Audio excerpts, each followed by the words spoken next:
Hello, everybody. Here we go for another PowerPoint and lecture today. Hope you all are doing well. Today we're on slide number 34 with globalization here in the final chapter here, chapter 34 of the book. We're looking at an interdependent world, which, really comes into play with what's been going on during the pandemic here. As we see how important an interdependent world is and how things can spread through the world so fast. So due to improvements in transportation, communication, we see the spread of democratic ideals and free trade through the world. But we also see that when one economy struggles, it has an impact on all the rest. That's why you see the chew with the sneeze. Like if Wall Street, as this political cartoon shows us, that falters a little bit, it could have a huge impact on the rest of the world because we're all closely interconnected. A lot of people you might hear say like buy American and stuff like that. Well, if we don't get goods from the rest of the world and buy and trade throughout the rest of the world, our economy would actually fall. We don't have enough people in the United States to take all the stuff that we are selling and manufacturing. So we actually need the rest of the world to buy our stuff, and we need to buy their stuff so they have money to buy our stuff. So we are globally interdependent nowadays. So next one here is doing the world's work. Rich and poor nations are linked. The rich buy the products made in the poor countries. That's where we see outsourcing. It's a term here, and that's a lot in our Michigan economy today. Outsourcing is when you take stuff and get it from other countries or other states, and you bring it back here. So a lot of things, like we make our cars in the United States, but we don't make them all the parts from scratch. So a lot of things go out to like China, and then we get them back and we turn them into the finished product of the car. So we don't make every part here. That's what outsourcing is. And a lot of these companies have actually put companies in other countries to do this because it's a little bit cheaper. The labor's cheaper and other things. So a lot of people don't like that. But if every part was made in the United States, your cars would be way more expensive. So that's why we do what we do. Moving here to the next one, just basically shows our jobs going to other countries here, this political cartoon. And the bosses are making a whole lot more money off of this because they only have to pay these people horrible rates, horrible pay in these other countries. Then we see multinational corporations grow, branches and factories in many countries. So multinational companies like Nike, GM, Ford, Disney, they have branches not just in the United States. They're global. They're global corporations. They're all throughout the world. Financial crisis affects everyone.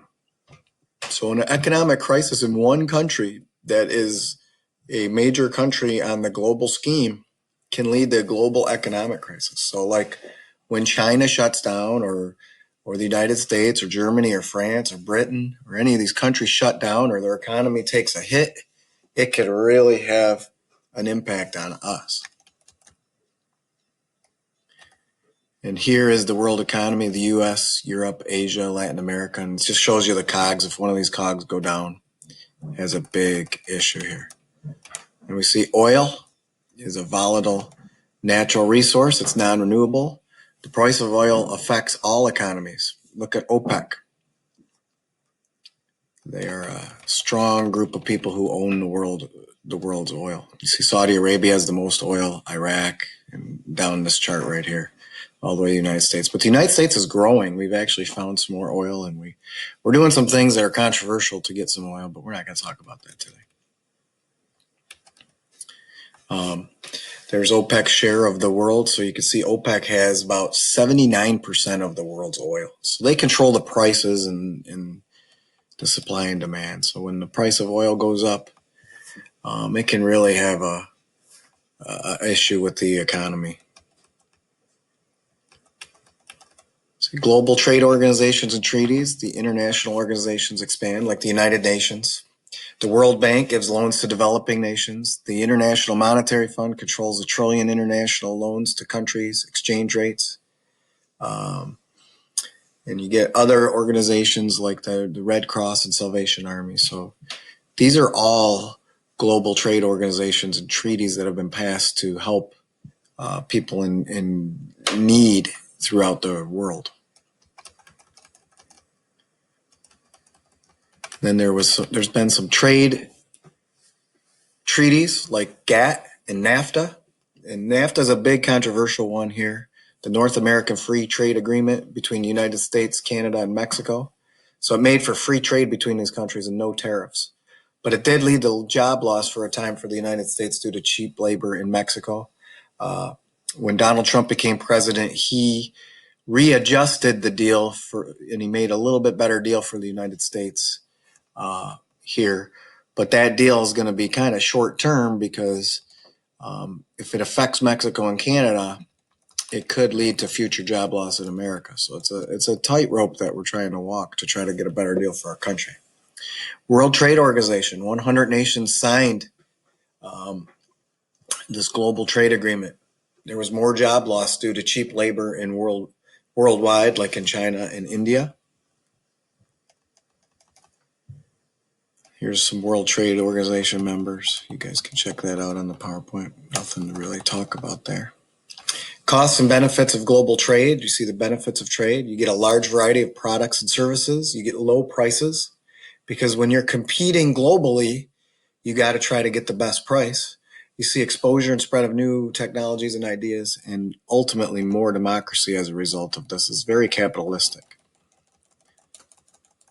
And then here's just showing a political cartoon about Walmart. And we see the anti-globalization movement. Sorry, I'm scrolling a little bit too far.